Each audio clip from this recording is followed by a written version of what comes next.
علامہ اقبال علیہ رحمہ فرماتے ہیں کہ میں گھر آیا اور ہمارے گھر کے سامنے ایک سائل کھڑا تھا.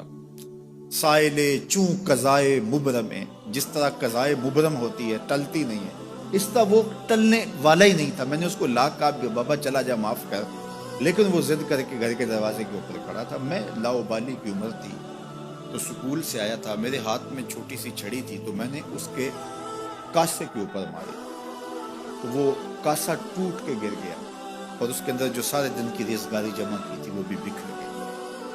تو کہتے ہیں کہ وہ ریزگاری اکٹھی کرنے لگا اور میرے والد شیخ نور محمد اندر سے کہیں دیکھ رہے تھے تو وہ باہر آئے. انہوں نے وہ ریزگاری اکٹھی کر کے اس کو دی اور اس کو اور پیسے دیے اور اس سے معذرت کی اور اس کو رخصت کیا اور مجھے بازو سے پکڑ کے اندر لے گئے. اقبال کہتے ہیں میں نے ساری زندگی اپنے والد گرامی کو یوں بلک بلک کے روتے نہیں دیکھا تھا. میرے والد نے مجھے بٹھا لیا اور کہنے لگے کہ اقبال، اگر قیامت کے دن رسول اللہ نے پوچھ لیا کہ تیرا بیٹا فقیروں کے کاسے توڑتا تھا تو بتا میں حضور کو جواب کیا دوں گا. تو کہتے ہیں کہ بس وہی لمحہ میری تربیت کا تھا. بلکہ اقبال پھر ساری زندگی کہا کرتے تھے نام تو از پدر آموختم، حضور آپ کا نام، آپ کی محبت میں نے اپنے باپ سے سیکھی. یعنی حضور کا سامنا کیسے کروں گا. اور پھر یہ اقبال کے کلام میں آخر تک یہ چیز آتی ہے کہ کیسے حضور کا سامنا. تو غنی از ہر دو عالم من فقیر، روز محشر عذرہائے من پذیر، گر تو بھی بینی حسابم ناگزیر، از نگاہ مصطفیٰ پنہا بگیر. اقبال بھی پھر آخر میں دعا کرتے ہوئے اللہ کی بارگاہ میں عرض گزار ہوتا ہے، مالک تو غنی ہے، میں تیرا فقیر بندہ ہوں، تو مجھے یوں ہی معاف کر دے، میرا حساب نہ لینا. لیکن اگر میرا حساب لینا بڑا ضروری بھی ہوا تو یہ مہربانی کرنا حضور کے سامنے نہ لینا، میں حضور کو کیا منہ دکھاؤں گا. تو یہ فکر ملی کہاں سے؟ یہ باپ کی تربیت سے، یہ ماں کی آغوش سے. تو یہ ماں باپ کی ذمہ داری ہے کہ بیٹا جب کسی کا دل توڑے، جب کسی سے زیادتی کرے تو باپ وہیں اس کا راستہ روک گیا.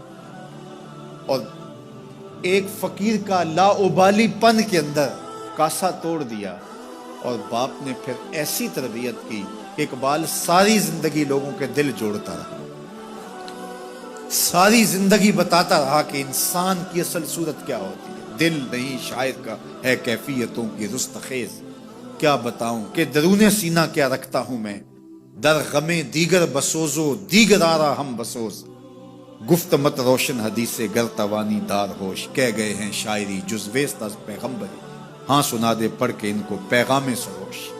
وہ کہتا ہے دوسروں کے غم میں جلنا اور پھر اس غم کو جہان میں پھیلا دینا، اسی کا نام شاعری.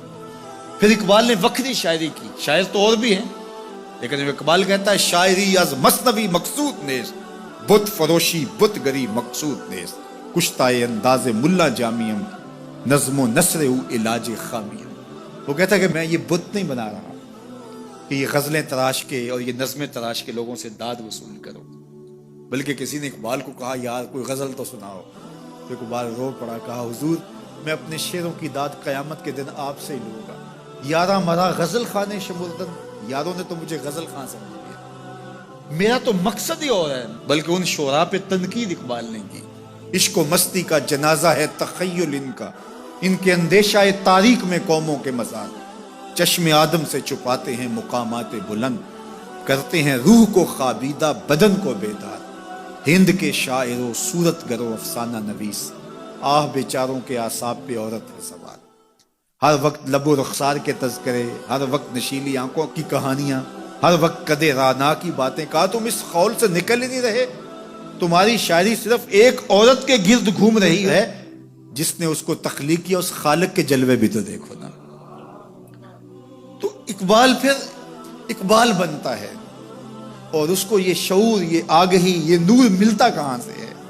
یہ باپ سکھاتا ہے. باپ کے بعد پھر مولوی میر حسن ملتا ہے جو استاد اقبال کو اقبال بنا دیتا ہے. تو یہ ماحول انسان کو سکھاتا ہے. تو میں اور آپ دیکھیں کہ ہم اپنی اولاد کو کیا دے رہے ہیں. تو کبھی بھی اپنی اولاد کو اس کی اجازت نہ دیں کہ وہ کسی کمزور پر ظلم کرے. جب کمزور پر آپ کی اولاد ظلم کر